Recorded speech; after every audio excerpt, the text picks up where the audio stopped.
आज हम लोग जानने वाले हैं कि किस टाइम फ्रेम पे हम लोग ट्रेड कर सकते हैं। सबसे बेस्ट टाइम फ्रेम कौन सा होता है ट्रेडिंग करने के लिए और इन्वेस्ट करने के लिए, स्विंग करने के लिए सबसे ज़्यादा टाइम फ्रेम कौन सा यूज करते हैं सभी लोग। तो चलिए स्टार्ट करते हैं आज का टॉपिक। सबसे पहले अगर आपको स्विंग ट्रेड करना है, 10 से 15 दिन होल्ड करना कोई भी स्टॉक्स को, और वीकली, डेली और 4 आवर टाइम फ्रेम का यूज करके आप ट्रेड कर सकते हैं स्विंग का।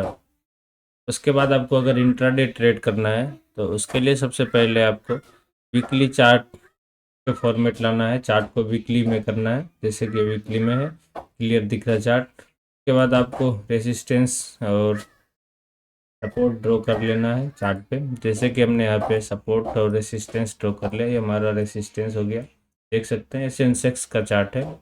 आज है डेट 28, टाइम हो रहा है 5:27। दिख रहा है आपको कि फोर्थ टाइम मार्केट इस जगह पे आया और रेसिस्टेंस लेके नीचे आ गया और ये हमारा सपोर्ट है। अगर मार्केट मंडे को 79,800 का लेवल तोड़ेगा तो फिर इसमें मेजर सेलिंग की संभावना बन सकती है। ये उसके बाद हमारा ये लेवल हो सकता है थोड़ा सा ऊपर नीचे। कोई भी सपोर्ट और रेसिस्टेंस परफेक्ट नहीं लगता है किसी से भी, आपको ये ध्यान में रखना है। अगर हमने यहाँ पे ये रेसिस्टेंस है हमारा, तो इस तरह से थोड़ा सा ब्रेकआउट कर सकता है। ये फॉल्स ब्रेकआउट होता है फंसाने के लिए, फिर वो मार्केट रेसिस्ट करके नीचे आ सकता है। अगर ये सपोर्ट है हमारा, मान के चलिए, तो इस तरह से सपोर्ट ब्रीच होगा थोड़ा सा, तो उसके बाद ये ऊपर जाएगा। तो इस तरह से होता है मार्केट में ट्रेड। क्योंकि अगर मान के चलिए आपने और हमने यहाँ पे लगाया कोई भी सपोर्ट और रेसिस्टेंस, वो परफेक्ट लग गया तो हम और आपके पास बहुत सारे पैसे होते। इस तरह से काम नहीं करता। यहीं पे डराया जाता है इन्वेस्टर को और ट्रेडर को। सपोर्ट टूटा, एंट्री करवा देता है, फिर फॉल्स सपोर्ट टूटने पे फिर से मार्केट ऊपर। तो इस तरह से फंसाया जाता है। तो चलिए टॉपिक पे चलते हैं। सबसे पहले आपको वीकली मार्क कर लेना है चार्ट पे। जिस भी एरिया के आसपास मार्केट ट्रेड कर रहा है उस जगह का आपको वीकली मार्क कर लेना। उसके बाद आना आपको डेली टाइम, नहीं, वीकली के बाद आपको एक वीक पीछे का, जैसे कि इंट्राडे में हम लोग को ट्रेड करना है तो एक वीक पीछे का जो है वीक, उस पर आपको उसका भी मार्क कर लेना है।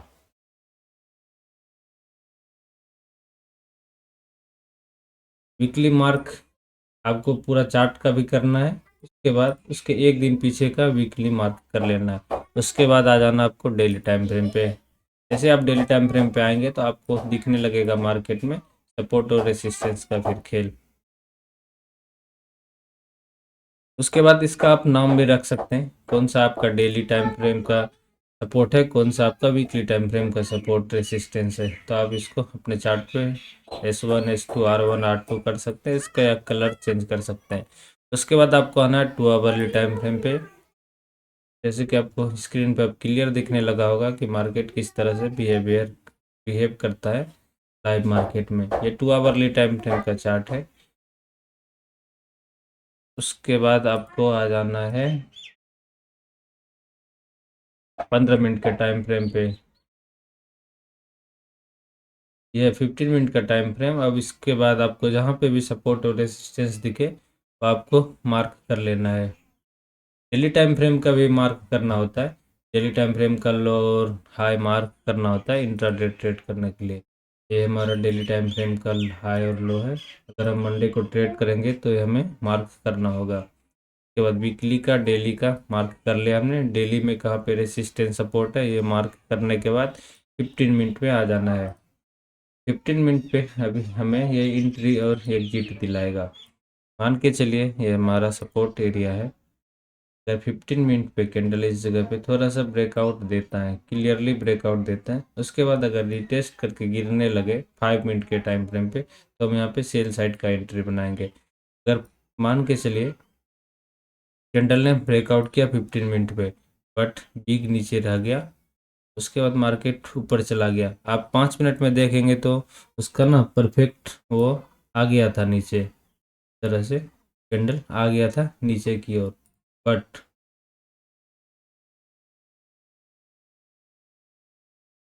5 मिनट में आपका ब्रेकआउट हो जाएगा, 15 मिनट में नीचे भी गए तो आप यहाँ पे क्या करेंगे, फंस जाएंगे। इसी वजह से आपको 15 मिनट के टाइम फ्रेम का यूज करके जब भी सपोर्ट रेसिस्टेंस कोई भी ट्रेंड लाइन टूटे तो आप 15 मिनट का यूज करके आप एंट्री और एग्जिट के लिए सोच सकते हैं। उसके बाद आपको 5 मिनट पे आ जाना है, ये आपको स्मूथ ट्रेड दिलाएगा। यहाँ से आप फाइंड कर सकते हैं कि स्टॉप लॉस कितना होगा और सब आपका टारगेट क्या होगा। उसके बाद 15 मिनट के टाइम फ्रेम का आप यूज करके अपने चार्ट पे सपोर्ट रेसिस्टेंस ड्रॉ कर सकते हैं। उसके बाद आसानी से आप यहाँ पे ट्रेड कर सकते हैं। आपको ज़्यादा स्कैल्पिंग करना है तो आप 3 मिनट पे जा सकते हैं या 5 मिनट पे जा सकते हैं। 1 मिनट पे जाना नहीं है, क्योंकि 1 मिनट का चार्ट बड़े ट्रेडर ढूंढते हैं, क्योंकि इसके पास फंड बहुत ज़्यादा होता है। तो 10 से 5 से 10 पॉइंट के लिए एंट्री करते हैं और बाहर हो जाते हैं। वो एल्गो से ट्रेड करते हैं शायद, जब वो 1 मिनट के टाइम फ्रेम पे ट्रेड करते हैं उसको 10 से 15 पॉइंट ही चाहिए। अभी आप बिगनर हैं, नए हैं, आपके पास कैपिटल छोटा है तो आप 5-15 का यूज कीजिए। और इस तरह से जब आप चार्ट को ड्रॉ करेंगे उसके बाद आप W1 से वीकली कीजिए, डेली का D1 से कीजिए, फिर 2H लिखिए। ये सारे लिखने के बाद आपको चार्ट क्लियर दिखेगा। कोई भी आप उसके बाद एक EMA लगा सकते हैं, 9 का लगाइए, 21 का, 20 का, आपको ट्रेंड के साथ लेके जाएगा। मतलब कि मार्केट अगर धीरे धीरे ऊपर जा रहा है, मान के चलिए मार्केट धीरे धीरे ऊपर जा रहा है, उसके बाद ये जो EMA होता है ये भी ऊपर धीरे धीरे जाएगा। जब भी इसका ब्रेकआउट होने लगे तो आप यहाँ से एग्जिट कर सकते हैं। तो ये लंबे रनिंग के लिए EMA 1 या 2 यूज कर सकते हैं आप, क्योंकि मान के चलिए अभी जो है ट्रेडिंग व्यू पे बहुत सारे इंडिकेटर हैं, बहुत सारे लोग इंडिकेटर का यूज करते हैं। चार्ट गंदा दिखेगा आपको, एक एक जो है इंडिकेटर बोलेगा बाइंग करो, दूसरा बोलेगा सेलिंग करो, तीसरा बोलेगा वेट करो। तो आप इस तरह से वेट करेंगे, उसके बाद आपका ट्रेड ट्रेड छूटेगा, आप फोमो में आएंगे, फिर अपने आप एंट्री मारते रहेंगे, एग्जिट मारते रहेंगे, होगा कुछ नहीं, कैपिटल जीरो। आपको ये समझना है कि चार्ट जितना भी क्लियर दिखेगा उतना आपको एंट्री और एग्जिट में सही होगा। उसके बाद आपको न्यूज़ का भी थोड़ा बहुत ध्यान रखना है।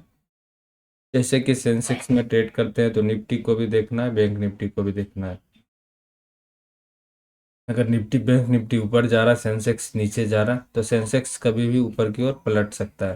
अगर मान के चलिए सेंसेक्स ऊपर जा रहा है, निफ्टी बैंक निफ्टी नीचे जा रहा है, तो सेंसेक्स कभी भी नीचे पलट सकता है, क्योंकि एक दूसरे का कोरिलेशन होता है इसमें, निफ्टी बैंक निफ्टी और सेंसेक्स में।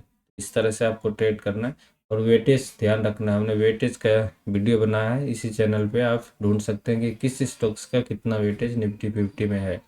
और वेटेज वाला स्टॉक्स को भी ट्रैक करते रहिए, जैसे Reliance, axis, HDFC, ICICI, SBI, Infosys. के बाद अगर आपके पास ज़्यादा टाइम है तो आप निफ्टी के जितने सेक्टर होते हैं, सेक्टर इंडेक्स, आप उसको भी ट्रैक कर सकते हैं लाइव मार्केट में। जैसे मेटल सेक्टर, FMCG हो गया, ऑयल एंड गैस हो गया, IT सेक्टर हो गया, बैंकिंग सेक्टर हो गया, PSU बैंक, ये सारे आप ट्रेड कर सकते हैं लाइव मार्केट में। तो आपको ज़्यादा बेनिफिट दिखाएगा ट्रेडिंग में। आई होप आपको समझ में आया होगा ये वीडियो। अगर वीडियो समझ में आया है तो हमारे चैनल को आप सब्सक्राइब कर सकते हैं।